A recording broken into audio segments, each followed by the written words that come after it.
Boutique bijoux d'or Mossi Elengi. Boutique bijoux d'or Mossi. Voilà, couleur riche. Boutique bijoux d'or Mossi. Boss, voilà, couleur riche. Boutique bijoux d'or.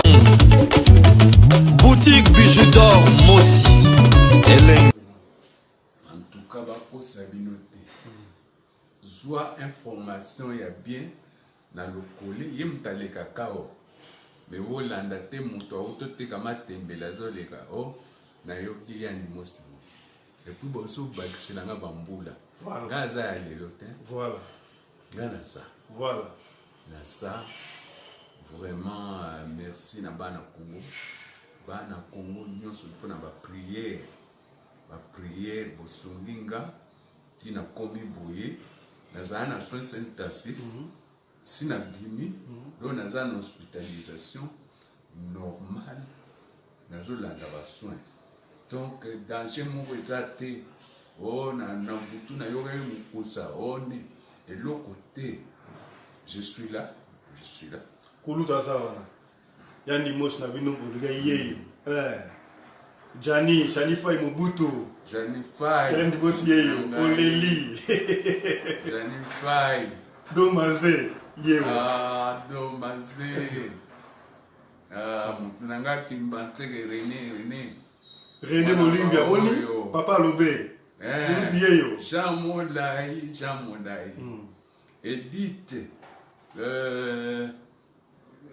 Mama Bomengo. Atrabasa ba mori. Epele. Nazana. Donc, votre amitié manente.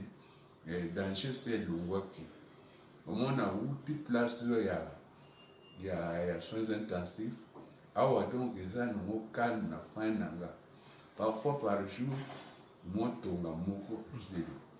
On est allé au moins parfois 17 tonga place moko. Voilà, donc bande kobola na biso bomoni ya ki maito koya to suwana kulutu bomoni yandi mos star na bino, superstar na bino, vedette na bino, yeyo oyo aza en 20 baki. Donc ndenge yezo atunaki ba disciple mama wana bozo luka mutaza bomoyi epa ba woyi ndenge nini yeyo en bonne santé yeyo. Donc ala mingi te butu azod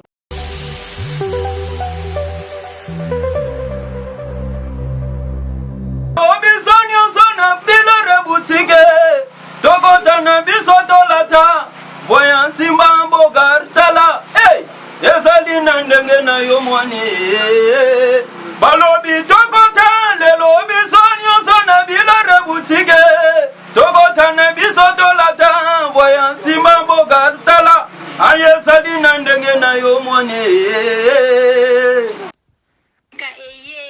na kati ya matonge maison de passage na biso.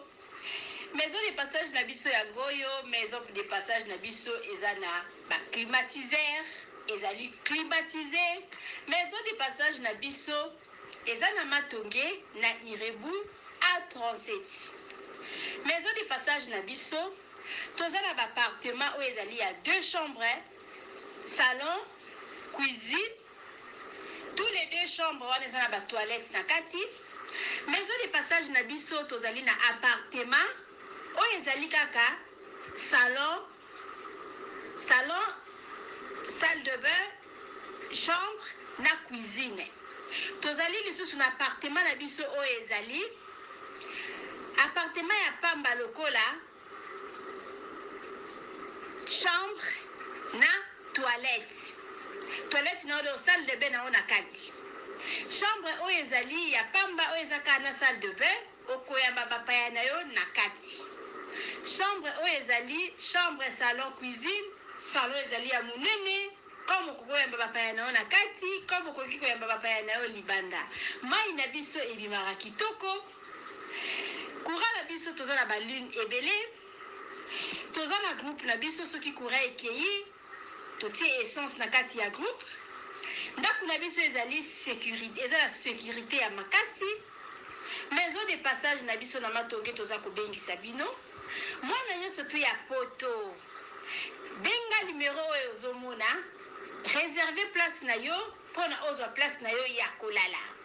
Na kati ya maison de passage na biso tozali na boutique. Boutique oyo bazoteka baduver, bazoteka nyonso tu na kati ya boutique wana.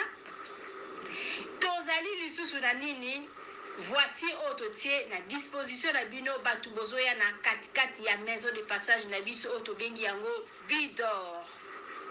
Contactez Bijou d'Or TV, contactez numéro oyo moni, réservez place na yo, ozwa place na yo avant parce que ba place na biso mingi eza kozala toujours occupé.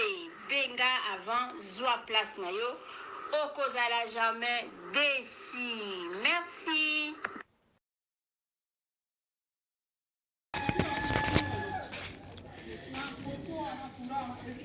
Salut, salut, j'espère que vous allez bien. En fait, c'est plus pour les diasporas. C'est donc qui veulent passer leur séjour ici à Kinshasa. Alors pour tous vos déplacements, il y a une voiture à louer qui est là, marque Hyundai. La voiture elle est confortable, donc climatisée et tout. Donc la voiture répond vraiment aux normes. Alors pour tout contact, veuillez contacter Bidor TV au numéro qui suit, plus 49 17 85 52 23 11. Donc je réponds pour une meilleure compréhension. Plus 49 17 85 52 23 11. Donc la voiture elle est là, marque Hyundai. Donc voilà. Donc ici nous sommes à Kinshasa. Donc pour tous les diasporas, pendant tous vos séjours à Kinshasa, voilà la voiture elle est là pour vos déplacements et tout. Donc partout où vous voulez y aller, la voiture elle est là. Donc vraiment, veuillez contacter Bidor TV et vous ne serez pas déçus. Merci et bye. Oui, botali vidéo na biso ya publicité, voiture na biso eza na Congo, mutolingo kende na yo Congo, contactez Bidor TV na voiture oyo tu komona okozala jamais déçu parce que Mama Bijou d'Or alobi eza po na biso ba diaspora. Mama Bijou d'Or naza na besoin ya ba partenaire. Yo partenaire place aux alliés, contactez Mama Bijou d'Or. Mama Bijou d'Or a besoin de micro, Mama Bijou d'Or a besoin d'un ordinateur. Vous sepela na musala nanga soko lingi au soutenir Mama Bijou d'Or na musala na ye numéro nanga ezawana. Merci.